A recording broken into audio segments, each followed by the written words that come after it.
Purple Daily is daily Vikings entertainment. We just want the Vikings to win a Super Bowl before we die. I will ride with this group. Seriously, man. Please. And away we go. Latest Vikings news. Yes, welcome to Purple Daily, where we will provide you the latest Vikings news. I love Vikings news. So do we, Judd. We also love Quick Trip. Oh, God. America's convenience store and gas station. Oh, no doubt about that. Because why? Bum. Because Quick Trip, we love Quick Trip because Quick Trip's always there for you in a time of need. In other words, you're going to work and you're like, I forgot my lunch. No problem. Just stop at Quick Trip. You can get several variety of different great foods, including their chicken, which is outstanding. And as you can see, if you are watching this here, Quick Trip, you're saying to yourself, Sports Dad, that's a grocery store. No, it's Quick Trip. That means it's convenience. And how about this? You don't have time to stop in and shop. That's fine. You put the app on your phone and you can go in and get what you need and walk out right away. Quick Trip, the convenience is outstanding. We're talking about an all-star store, a Pro Bowl store, all pro. You can go down the list. You can go down Player the of the list. week. Quick Player of Trip the month. is all of those things. It's the AFC and NFC Player of the Week every week. That's right. Boys, it is a day of celebration here, especially for those of you who have sort of seen the light when it comes to the NFL offseason schedule. You know, there's some people that kind of duck out after the games are over, the Super Bowl, and then maybe they come back in September. But a lot of you Purple Daily consumers have seen the light of the offseason, the NFL Combine season, into free agency, and then draft season. And one of the most underrated seasons or portions of the offseason calendar is the OTA minicamp stretch here. It's not just training. It's not like the old days where you go away for like 5 months. Back in the 1960s, you smoke a bunch of cigarettes, you gain 25 pounds, you got your secondary job. No, there's spring practice in the National Football League. And Judd's Camp Notes has taken the world by storm the last few years. So I think we should carve some space here. So much Vikings news for Judd's Camp Notes to take center stage. So today is the first day of an OTA. We can have like a glossary here of off-season terms. OTA stands for Organized Team Activities. I don't know how or why the NFL landed on organized team activities to describe what's essentially spring practice.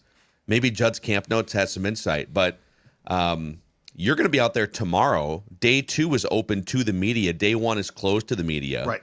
But the floor is yours to preview Minnesota Vikings organized team activities. Okay, some parameters here. First of all, not mandatory. The 3-day mini camp that's going to be in June it's the only thing up until training camp that is mandatory. So if guys aren't there, if Judd's Camp Notes comes back, in fact, I can guarantee you almost 100%, Justin Jefferson will not be present. He just doesn't ordinarily take part. You might see him at Wolves games. You did last night courtside. He's in town, but he doesn't, and that doesn't mean that he doesn't come in and lift. I'm sure he's around at different times. I can't remember, though, the last time that I saw him at an OTA practice. So if he's not there, don't panic. It means nothing. So that's the most important thing, because I feel like it's like, oh, my God, there's something going on and somebody's not here, which if it's mandatory, that's a big story. If it's not, it's a mention. But let's start with the headline. JJ McCarthy, first team reps, OTAs. This is the beginning of actually, dare I say, the road to Canton? It could be. The road to Canton? I don't know. It could also be the beginning of, an epic bust that we criticized a year and a half. And I don't think it's going to be that, but it is the beginning of a road of some kind. Yep. So we get to see the camp that I attended one day of a couple of weeks ago, of course, was the rookie camp. So that's all of the draft picks, the UDFAs, guys that are signed off the street to try out, and they signed a couple of those guys. But this is the first time that we're going to get to see McCarthy since the injury last year that he suffered in the Raiders preseason game. I am just very excited to see how this starts, the teaching, the where things stand, you'll recall when Judd's camp notes surfaced a year ago at this time, McCarthy in the OTAs he was okay at best. Now, he was not the guy. Darnold was the guy. But McCarthy was okay. I didn't think he was great. And then training camp started, and he had stuck around, and he had worked, and it was obvious. And so I thought there was a very big step from what we saw in the spring/summer to training camp. So I guess what I'm curious about now is how much of that did McCarthy retain as far as abilities, because he did miss a year, but mentally I would expect him to be even better because he's now had a year in the building. He had a year. Like, that's the one thing is yes, we can harp on the fact that he didn't practice, and that stinks. That's not a good thing. But he's a smart kid, and he got a year to be around everybody, and he, from all accounts, took advantage of that. So I'm most excited to see where he has progressed to now, starting with the OTA workouts. And what can you just remind us and the audience, what can and can't the Vikings do in these? So it's voluntary. Sure. Most guys are going to show up. Except there's some of the star players, like Darisaw is recovering, and Jefferson might not. But you're gonna have some pretty good attendance, I think, too, because you've got some like you want to build chemistry with JJ McCarthy. They can't go full pads. They can't hit. Yep, they can't go full pads. They can't hit. Heck, when you start training camp now, it's 5-6 days in before you can go full pads in training camp. So yes, this is all going to be work that doesn't involve actual football hitting, things like that. But they can run plays. Like, this is now a lot of times where the install begins. Now, a guy like Jefferson, if he does not show up, knows these things. But like, this is where you start to install things. When gone are the days where you show up for training camp and nobody knows a damn thing too. So there's going to be, I would say the most important thing from the McCarthy end here is A, how does he look physically? B, how does he look mentally? Because I'm going to stick with, I expect a step mentally from just being around the team and being around the scheme throughout 2024. And then, yes, the chemistry with Addison, assuming he's there, with, Ty Felton, Naylor, Hawkinson. And then we can get into the excitement, too, of you've got a lot of chemistry now to develop. Interior offensive line completely new. You've got in Mason a new running back. So, like, there is a lot of things chemistry-wise here that the next few weeks, next month, I guess, is going to give this team a chance to develop. But the most important thing is McCarthy. Yeah, I think in terms of the damage that Judd's camp notes can do here, just sort of getting answers and observations, and I would, again, never tell Judd's camp notes how to go about his craft. Right. Like that. But the things that I am the most interested in, I'm literally like excitedly jotting down notes of things that, and who knows what you'll be able to see in one day this week versus like what they're all doing kind of behind the scenes. But you'll be able to see some things. I'm really curious about the decisiveness of McCarthy because, yes, it's not full pads. It's not necessarily full on simulating a real NFL regular season game. But you can pick up, like, you've watched enough practice. We've all watched enough NFL practice in our careers the last 20, 30 years, where even in like the 7-on-7s or the full team 11-on-11s where they're in shorts and shells, there's a certain rhythm and timing that you either have it or you don't. You're never going to carve a Hall of Fame bust for a guy on May 27th or May 28th of a spring workout. But I'd love to see some, I guess, crispness, to maybe steal a word from like NFL coaching vernacular. I'd love to just sort of keep an eye on the Ryan Kelly, JJ McCarthy dynamic and relationship. I think it's going to be great. Snaps just sailing around. Yeah. He's snapping the ball 5 fumbles over his head. Remember when Garrett Bradbury was drafted, the biggest conversation with him, I think, is Kirk Cousins. It was Bradbury and Cousins right away, right? Yes. Yeah. Right out of the gate, the first conversation was how much butt sweat Garrett Bradbury produced. Yeah, that was Kirk. I'm sure Garrett appreciated that to his last day here. Kirk's like, I have to have 4 towels back there just to be able to wipe my hands off. And then yes, Kevin O'Connell was hands-on with JJ McCarthy throughout last year too, but he was spending a lot of time with Darnold because Darnold was the QB1 and he was a reclamation project. So to see Kevin O'Connell's time kind of divided up between the two last year versus whatever it's going to look like this year. Now, KOC is still probably going to work with Brett Rippon and Sam Howell is new, but I would expect very, very hands-on tutelage from Kevin O'Connell. So those are three things right away, I feel like, even with these sort of toned down, less intense spring practices, you can get a feel for some of these. Oh, yeah. There was no question that when McCarthy started at this time or started to take snaps at this time a year ago, he did not look sharp. Well, like we came away talking about, this is going to take some time. And then I was impressed at the end of the workouts. That's where he said, somebody asked him, are you going on vacation now? And he's like, I'm done with that. I'm good on vacation. I've taken my vacations. I'm staying here. And it showed up. That's how I am right now, too. Going into spring practice, ready to rumble. Yeah. You're done. But anyway, so that showed up immediately, though. So like that was, he followed through. Because, a lot of times it's like, oh, sure, you're done with vacation. That sounds good. But when JJ showed up for the start of training camp, it was very clear that his decisiveness, his ability to process had sped up a lot. And so that's a big thing. Here's a funny thing that I will say about the relationship, and there's a ton of behind the scenes here as well, but between a center and a quarterback who are just starting their football journey together. So one thing that I recall that you can see immediately is the relationship in shotgun and the type of snaps. Do you recall Football. And Favre was the QB in 2009, and he had been through it all, so he didn't care, I don't think.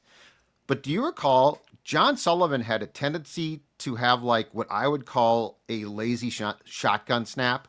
They were like sideways snaps, if I remember. Yeah, but it was kind of sort like low and outside, kind of. And they were just sort of, but they floated. Like it wasn't like a snap. It was sort of like I'm going to make sure you get the ball. Yeah. So anyway, I am curious to see on Kelly what that like. There is a very important relationship there. Does he float it? Does he rifle it? Right. Is it a knuckleball? Semi-rifle. I do not. You know what? I never really liked. It worked, but I never liked the floater. It always made me a little bit like, I don't know if I like that snap. I like a snap from a man that looks like he's sure of what he's doing with the snap. New combine drill. Snap. You gotta get center snapping to hands. Like the time from, just like there's pop time with the catcher when he comes up to throw a would-be stolen baser. Yeah. Same thing with I want it at the combine next February. I want to see how fast that ball gets into a quarterback's hands. Let's start using that one as well. Yeah, because an extra tenth of a second could be the difference between a completed pass and a sack or something. I know Judd's Camp Notes has the binoculars. Yeah. Does he also have a stopwatch that he could bring out there and time the shot? Go first base coach? Yeah, you could have a lanyard around your neck with a little stopwatch. Have a stopwatch tight around my wrist like they do there. Just standing off in the corner, not chewing interacting tobacco, with just any of the spitting up a storm. Red man. Oh yeah. I think we're onto something here. Yeah. Hey, is that some Vikings news I see? Yeah, it is, Judd. Couple more things on JJ McCarthy. Is it fair to say that, and we won't really know until we get into the regular season, but the expectations for him are high in that we should know pretty quickly. He had a full season to sort of soak in NFL processes, did a ton of extra film study and mental work and the VR reps and things. He's going to now play catch up with the physical reps starting today and then all throughout the spring practices, training camp.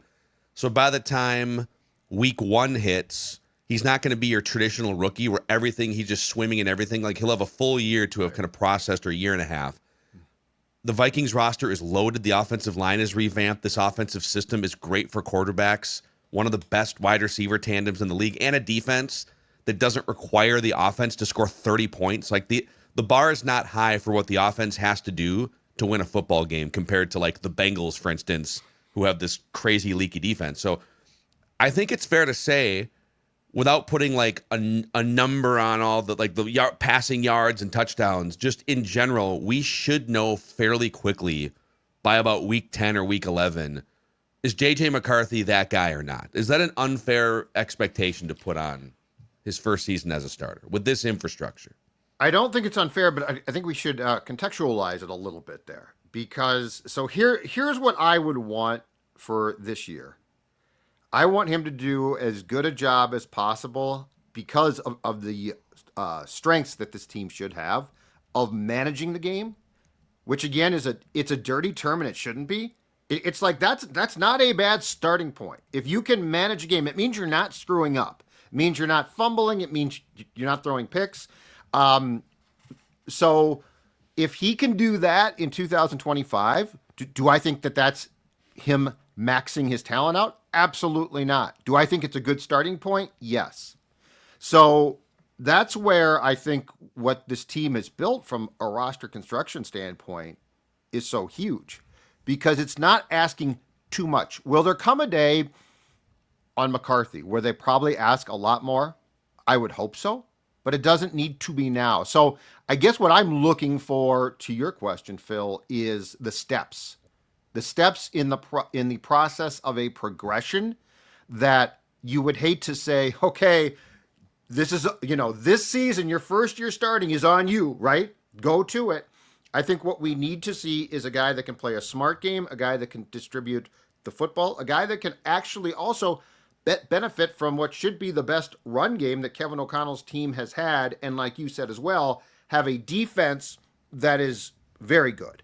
So that would be my starting point. And then the progression from there, I think it's fair to expect more after that. I don't need like a Pro Bowl, unbelievable year. If you get it, great. But if you don't, I think that you can still win if you play smart. Ben Solak on ESPN.com did his 100 things to know for the 2025 season. Maybe I'm jumping the gun a little bit on latest Vikings news. But he has a bunch of different nuggets in here on all 32 teams, and he compares the Vikings to the Falcons, and I'll summarize some of this, but he says, I think JJ McCarthy could be the 24th best quarterback in the league next season, and the Vikings would still win 12 games. That's the difference between a well-built roster and a haphazardly built one when comparing it to Atlanta, who's in this weird predicament, obviously, with Penix and expensive backup and Kirk Cousins and all that stuff. If he were, I guess let's use QBR. Let's say he's the 24th best quarterback in QBR through maybe even the 10 games that Phil kind of said too, as maybe the benchmark of this is what we know on McCarthy, and the Vikings are 8-2 or 7-3 at that point. That could happen. I don't think he'd be 24th, but there is a world where he just has to kind of be not a pedestrian, but he has everything else around him where he doesn't have to carry the team to put up gaudy statistics and make the Vikings, a Super Bowl contender either. Yeah, I think that's an interesting hypothetical. It was Ben Solak, you said, right, from ESPN. So if he's like kind of a bottom third quarterback in terms of QBR or whatever the measurements are, how many games would the Vikings still be able to win? I don't know if it's 12. 12 seems a little aggressive, but I think it's probably 10. There's a pretty low bar for quarterback play that would still get you to a fringe playoff position in the NFC. Maybe I should flip my question around, or my pseudo take around, and say, with this infrastructure and all the things that we talked about, if he's really bad through like the first 8, 9, 10 games, it's a red flag. I don't think he's going to be, but I think you're going to find out pretty quickly. He's been given so many resources here, and I'll liken back to a couple quarterbacks from Vikings history, for example. I mean, Teddy Bridgewater, we'll never really know what his future would have held if not for the knee injury, but he comes in and he had some decent performances early on. He kind of took over like halfway through the season, but like his first year, the number one target was 31-year-old Greg Jennings, who was nowhere near a number one receiver on an NFL team at that point in his career. His number two target was Cordero Patterson, who could literally not run routes. A lot of those passes were sort of short, manufactured plays for him. And then Jarius Wright was the number 3 wide receiver on that team, who was a good, solid number 3 wide receiver. But you're looking at that saying, okay, well, Teddy Bridgewater looked okay, but got to get him some weapons. And it's really tough to tell until he get, and then eventually Stephon Diggs and Thielen came around, but that coincided with the knee injury. Christian Ponder, I think, was always destined to be a bust. But in fairness, he was throwing to nobody back in like 2011, 2012. The Vikings had no wide receivers of note. Again, I think you could have given him Justin Jefferson and Jordan Addison and TJ Hawkinson, and he still probably winds up being a bust and gets benched. We're going to find out very quickly if McCarthy can manage at worst and maybe sling 35 touchdowns like Darnold did if he just steps right into this thing as a really good player. I think to stink, though, he'd have to go so far off the script. In watching O'Connell coach a variety of QBs, it feels like he puts, for the most part, bumpers there. So like I don't think he's going to ask, like, Ponder was a huge bust, but keep in mind he stepped into a team that was directionless.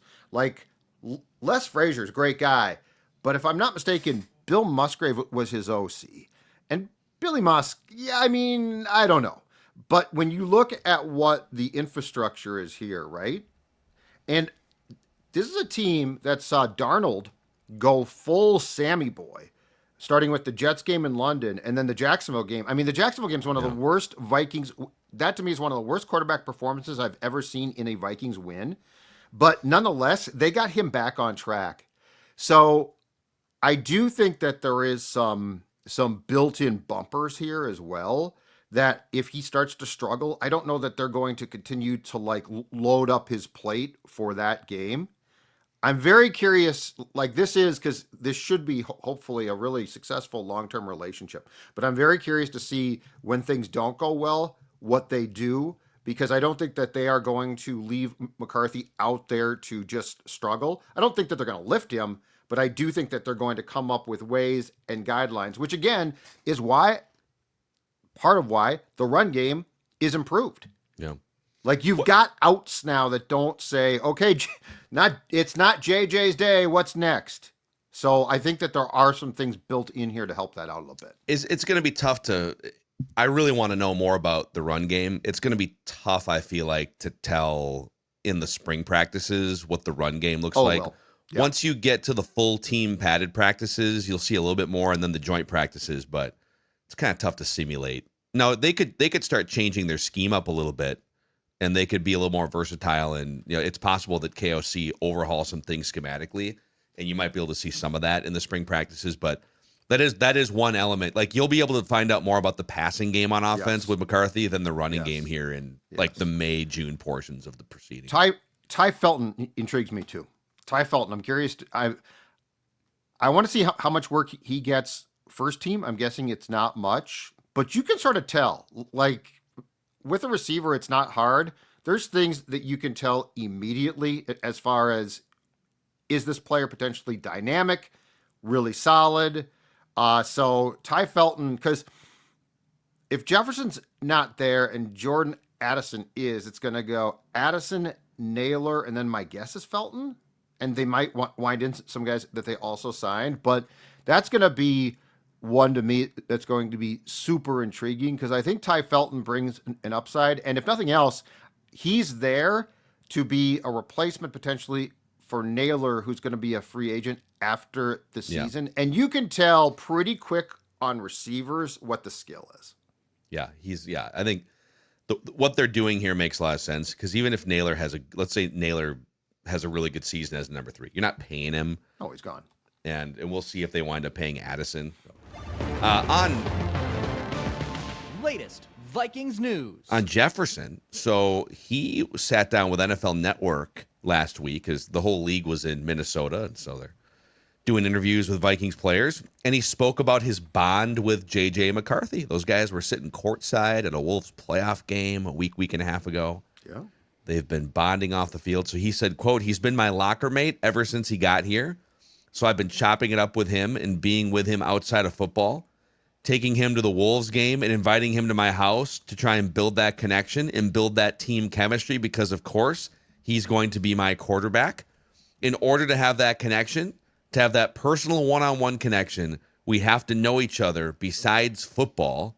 He's a real cool guy. So gone are the days where we were concerned, oh, if Kirk leaves, Justin's gone. And then it's like, well, Justin loves Sam. Like, Justin's adjustable. Congratulations, Justin. You're human. You're adjustable. Yeah, I love this. I think it's smart. I think it's sincere. And I saw Mark Wilf was, I believe, on KFXN talking about McCarthy, and he talked about, he didn't use the exact term that I do, but he talked about the it factor. He talked about he's got a factor to his personality that's just galvanizing, and I think that this is part of that. So, and that's another reason why I don't think it's going to be a struggle. We have seen a lot of guys, including QBs, come into this league, and you can tell they're not really sure of themselves. Like, there's some doubt there. McCarthy, unless he's masking it really well, at least sports-wise, doesn't seem to have that doubt, which I think is enormous. Now, as a person, I got no clue. But again, I am big on the fact that we need to separate, when it comes to like confidence and smarts, we need to separate your sports personality from your life experiences or what you do. I don't know if you can walk into a store and you act like this and have the it factor, but you know it when you see it on the field and around your team. Same with smarts. And I think McCarthy has that in football, at least. Yeah. It is going to be weird when he walks into Justin Jefferson's house in like a month and a half, and Aaron Rodgers is sitting in the living room bonding with Justin Jefferson. It's going to be. Justin still has that house, too. Like, it's like, dude, why don't you have a bigger house? I don't need a bigger house. He doesn't need a bigger house. I doesn't need dude. it. I'm just surprised he doesn't have a bigger house. It fits his personal chef. You know, it fits his gigantic TV. It's more distractions. He doesn't need it. I'm glad. Good for him.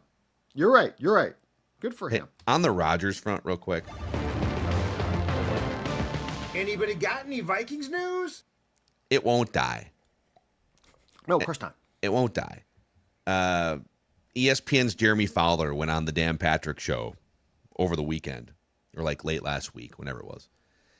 And he said, quote, "There's some teams I've talked to. They're still kind of wondering, like, is Rodgers just waiting out the Vikings? Because the Vikings would be an ideal scenario. I checked in with the Vikings. I still don't expect that. They're moving forward with JJ McCarthy. But I will say, Kevin O'Connell has even kind of publicly stated this. He was pretty open about the Rodgers conversations a couple months ago, that this is a spring audition. This is JJ McCarthy starting today and then tomorrow with the assembled media, the Judd's camp notes of the world, that this is a really big, like 3 to 4 week stretch to sort of see where he's at physically, everything, leading the team. All signs point to this is going to go really well the next 3 or 4 weeks, and then they're going to ride it into training camp, and everything's going to be fine. But it is May 27th. We are two months away from actual training camp, and Aaron Rodgers continues to kind of wait out the Vikings. So if something goes haywire, or either physically or otherwise, as long as he's out there and he's close with Kevin O'Connell, it's going to hover and remain a conversation. So the best thing JJ McCarthy can do is absolutely dominate OTAs and minicamps and leave no doubt about who the leader of this franchise is. I truly believe that the Vikings have every intention of going forward with a guy they drafted in the first round last year. I would not blame the Vikings if they called the Egan cops and filed a stalking report. Aaron Rodgers is parked across the street from TCO and he won't leave. He won't leave. I think this is all him now. I think he is hoping O'Connell, to go back to what we talked about 2 months ago or something, okay? O'Connell and Rodgers are definitely or have been acquaintances and or friends. And O'Connell, I don't think when it comes to guys like that wants to offend them. So Aaron, I think, is going to wait, no matter how long the odds are, no matter how, because this whole thing is like he did a Q&A in Chicago, I think it was. Yeah. And somebody asked if he would play for the Bears, and he's like, no, but I think I'll be playing the Bears this because Pittsburgh plays in Chicago, I think. And it's just like this cryptic stuff, and people are like, that might mean he's close to signing with the Steelers. Would you stop with it? He also dude, he craves he's so manipulative, and he's also such a raging narcissist. Yes. He needs that validation. He needs to like hold that power over people. So even though he hasn't signed yet, so he's holding power over the Steelers by not signing yet. The Steelers want him, obviously. Like, look at their quarterback room. Well, and there's talk about Kurt now too. Yeah, well, they'd have to, facilitate a deal of some kind. And then I don't know if you saw this too. Danica Patrick, I was going to say, yeah. Like 5 years ago, they had a breakup. I think it was like 2020. Yep. She did a podcast recently, and it just came out this weekend. This clip that went viral that she said the lowest time in her life was Aaron Rodgers, like the end of her Aaron Rodgers relationship, and said he was emotionally abusive. Just like this dude. That's two, right? Because who is the actress? Olivia Munn. Who said the same thing. Yeah. So it's just, it's, but you get these NFL insiders that either are hearing things or keep it alive. I don't think it's coming from the Vikings camp. But of course, this is latest Vikings news, and Jeremy Fowler is one of the top 7 to 8 NFL insiders, and he's hearing things from the league. So. Yeah, I think the money quote from Danica from that podcast was, "He leaves a trail of blood." That was the money quote there from Danica on the relationship there. So welcoming that guy to the franchise. Yeah. More Vikings news. One more thing here, and then we're going to get to the hottest Vikings take of the week. Mostly curious to hear Judd's thoughts on. This is from last week. If you guys got to this when I was gone, just stop me and we can move past it. But Justin Jefferson on the flag football event being added to the 2020 Olympics. Did you guys didn't do this last week? Briefly. I think briefly. Okay. Very briefly. So he did this is from ESPN.com. He did a celebratory Olympic gritty as he left the news conference during the NFL spring meetings last week. As a global flag ambassador, Justin Jefferson was instrumental in the league's passage of the proposal that permits NFL players to participate in the 2028 Olympic flag football event. Quote, "I'm just at a loss of words," Jefferson said. "Just to think about the chances of playing in the Olympics and getting a gold medal is a dream. Just reverting back to being a kid and watching the track and field meets, watching basketball win the gold medal. That's something as a kid I always wanted to be a part of, but football wasn't global. But now that we're expanding the game and we're more global, it's pretty cool." Are you excited for Justin Jefferson to win a gold medal at the 2028 Olympic flag football event, Judd? In fairness to him, first of all, he acknowledged he didn't know if he would play yet. It sounds like he would say yes if asked to be on that team. If he's under contract here, then no. No, I'm not excited at all. No, I have no interest in a guy going. I have no. But he has a chance to fulfill a childhood dream it's flag and football. win a gold medal. It's flag football. I'll give him a box of Cheerios thing that says you won something. It's flag football. It's meaningless. It's not a real Olympic sport. It's complete. What do you? BS. It is. Contrary to your take, it is an official. I know, Olympic but it's not on my list. 2028. It's not on my list. What so is I don't on count your it. list? And real Olympic is sports. fencing a real Olympic sport? Sure, they've been doing it Archery. forever.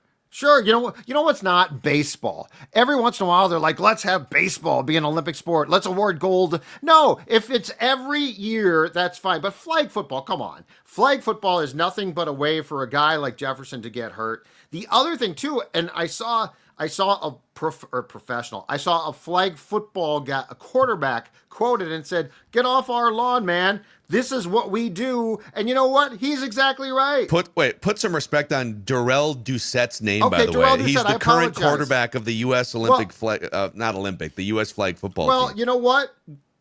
Mr. Doucette is correct. This guy has been working his entire life to win a gold in flag football, which again I think is complete bogus BS. But no, I have no interest in one of my players playing. And if there's guys that play, there's one guy who's going to tear his knee. And I love the thing about, well, we'll have insurance on that guy. Well, oh goody.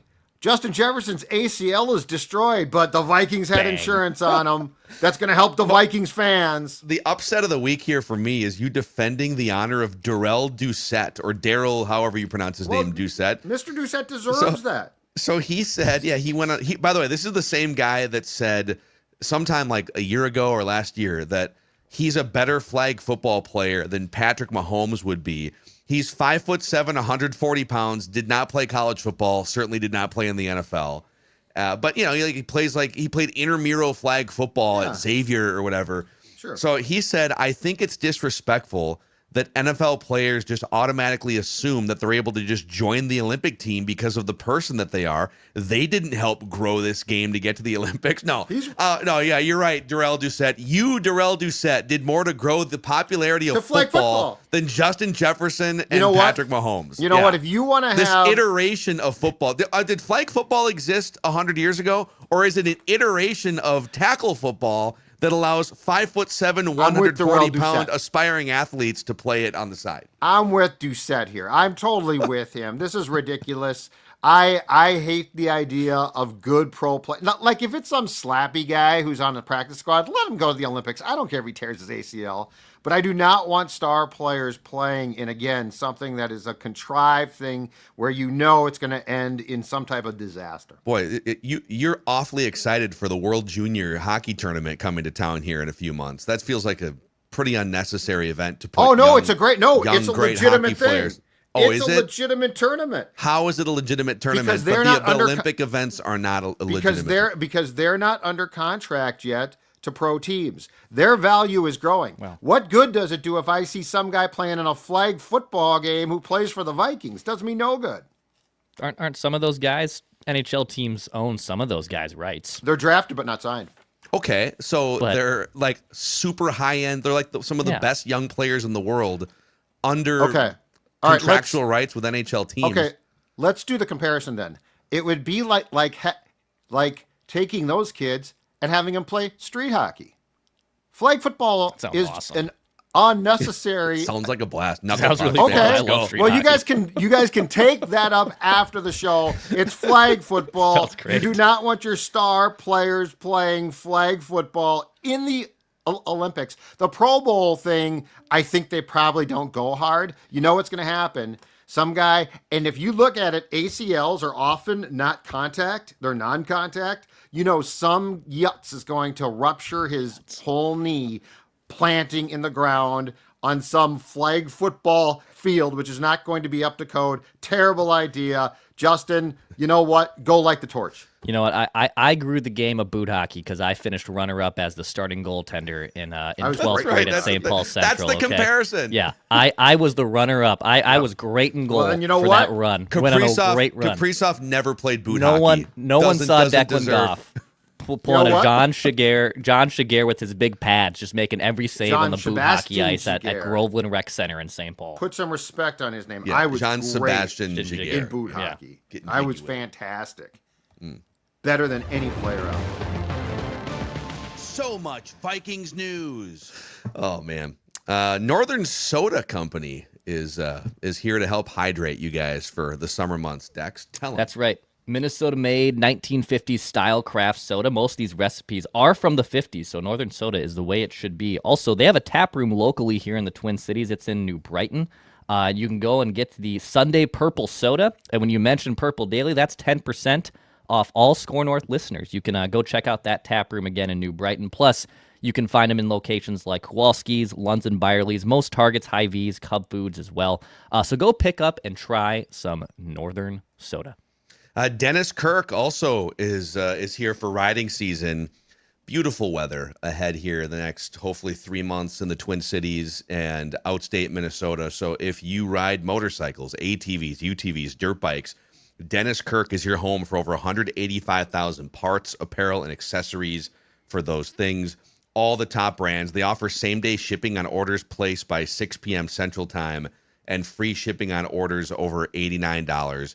So check them out, DennisKirk.com, your home for riding season.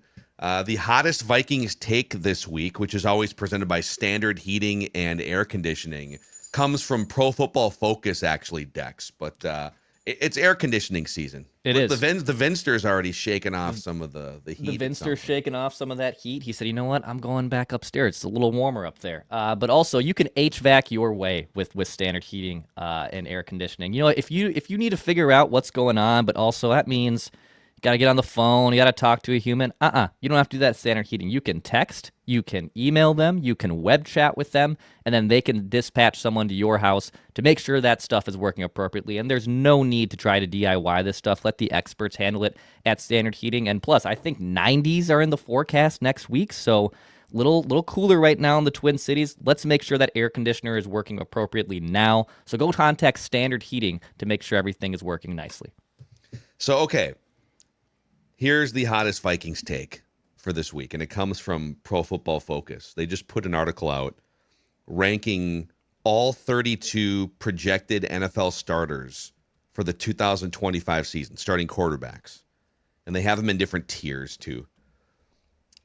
But they have JJ McCarthy already as the 21st ranked starting quarterback in the NFL. So Dex brought up that article from ESPN.com where they were kind of pontificating. If he were 24th, how many wins would the Vikings have? So JJ McCarthy is 21st on this list. I'll give you the write-up and then some of the quarterbacks he's ranked ahead of, which is interesting. So it says, we're leaning on personal evaluation here as the author had JJ McCarthy as the top quarterback in the 2024 draft. This article was not written by Thor Nystrom, but somebody that Thor, okay, I'm sure, greatly appreciates. We didn't get to see him as a rookie, but his last season at Michigan, where he had one of the highest PFF grades in all of college football, highlighted everything you want in a young passer. If he's fully healthy this year, and considering what Sam Darnold managed in this offense, McCarthy is set up to succeed. Here are the quarterbacks that he is above on this list: Drake May, Michael Penix Jr., Caleb Williams, Cam Ward, because he's projected to be a starter. That's kind of like the young quarterback with a wide range tier. And then there's a tier 5 below this with veterans like Sam Darnold is 26th, Russell Wilson, Justin Fields, and then Joe Flacco, Anthony Richardson, Mason Rudolph, and whoever the Saints are going to run out at quarterback this year. So he's above some guys that played last year from his rookie class. They've got him several slots above Sam Darnold, 5 slots above Sam Darnold. Is this a hot take from PFF that J.J. McCarthy is already the 21st best quarterback in the league? Oh, it's probably a hot take, yeah. But here's I think probably where the reasoning comes from. O'Connell, right? Like that. This to me is a grade awarded on the fact that O'Connell, for most of a season, took Darnold, who was unplayably bad at times, and turned him into a fringe MVP contender until the end. So it's a hot take in regards to McCarthy. It's probably not a hot take in regards to the respect that they're putting on Kevin O'Connell's name here. The fact he's ahead of Drake May surprised me a little bit, just because May got experience and actually, I think, put up some decent stats for being with a horrible team. Yeah. Poorly coached, everything. But the veteran guys, I'm not shocked. Darnold probably falls down to his rightful place until he proves that he could put together multiple years. Russell Wilson, I think he's cooked. Don't know for sure. I think he's cooked. Fields might have some upside still, but he's going to the Jets, so let's see there. So, yeah, I think he's a sacrificial lamb out there. Yeah, I think it's a hot take in regards to the quarterback, JJ McCarthy. I don't know that it's a hot take, though, when you consider who his coach is and the respect that coach has now as far as his development of quarterbacks. Yeah. Yeah, I mean, kind of to bring the episode full circle, if at the end of the year, with all of the infrastructure, if McCarthy is below 21st, if he's like 25th or 28th, and you're like, man, he struggled to throw for yardage. He struggled in high leverage situations. He just wasn't that productive despite all the help around him. Mm-hmm. It's a problem. It's a problem. I think it's fair to say that and set that bar. So, yeah, they're kind of setting a bar on behalf of, like you said, Kevin O'Connell and the infrastructure that's here. compared to some of the other situations, and then we'll see how far he can take it. Patrick Mahomes is the most noteworthy example of a guy that came in, first-year starter, year 2 in the NFL, with incredible infrastructure, and nobody has ever leveraged that incredible infrastructure better as a young quarterback than he did in 2018 when he threw for 50 touchdown passes. So Absolutely. I don't know that type of stat line is in play for JJ McCarthy year 1, but I don't think it's unreasonable to suggest that the numbers Sam Darnold put up last year are in play for JJ McCarthy. I do think he's going to have more training wheels on him than Darnold did. Darnold had at least experienced NFL seasons before and had at least thrown hundreds of NFL passes before, so I think they're going to try and run the ball even more than they did last year. But yeah, it's a referendum on the infrastructure that he's 21st. It's a little bit of a hot take, but I see their logic. I don't think that. So I don't expect a comparison in the stats because I do think that the Vikings have built up an offense now that can do way more than they probably could with Darnold a year ago. But that being said, here's my expectation. I think when it gets to nut cutting time, late in the season, late December, I think JJ's going to show us things Sam couldn't. And that's the most important thing. Like, I'm not really, the counting stats, yeah, they're great and they look good and we certainly discuss them, but I'm not nearly as hung up on JJ McCarthy's counting stats this season as I am the eye test of the progression. And when you get to a tough game, when they need you, and there will be times when your team needs you, do you deliver? That might be an entire game. It might be a quarter. It might be a crucial drive at the end. That's where my expectation is that we are really going to see a gradual development of JJ McCarthy. You just gave me an idea for maybe a next week episode here, because we got kind of a blank canvas the next couple months outside of the Judd's Camp Notes episodes, and we got to write that down. So we have a lot of room to explore here the next 2 months until training camp. Mm-hmm. A full episode on what stats really matter for JJ McCarthy this year. Mm-hmm. There's the back of the football card stuff, 35 touchdowns and 4,000 yards and all that crap. Right. But when you dig deeper, what stats actually matter for JJ McCarthy? High leverage, third downs, sack avoidance, that type of stuff. Absolutely. We should just carve out a full episode for that. So, all right, boys. Hey, is that some Vikings news I see? Nope. We're all out, Judd. You'll have to wait till next week. Because when it's nut cutting time, that's where it gets to be the grinder. Football, yeah! Right. Football! Football! Yes, sir! So tomorrow we got our Write That Down predictions for the week here on Purple Daily. Judd will be heading out for day 1 of media availability for OTAs. It'll be day 2 of the actual practices for the Vikings. And then we're going to kind of blend our Thursday episode it'll be Judd's Camp Notes with Thor included in the reaction for JJ McCarthy's first time under center as QB1 at practice in front of the media. Yeah. So a lot happening here. Feedback Friday coming up, Purple Daily. Click that like button and the subscribe button on the Purple Daily YouTube channel if you haven't already. And then on the audio side, Apple, Spotify, a 5-star rating and a positive review. We just want the Vikings to win a Super Bowl before we die. See you guys.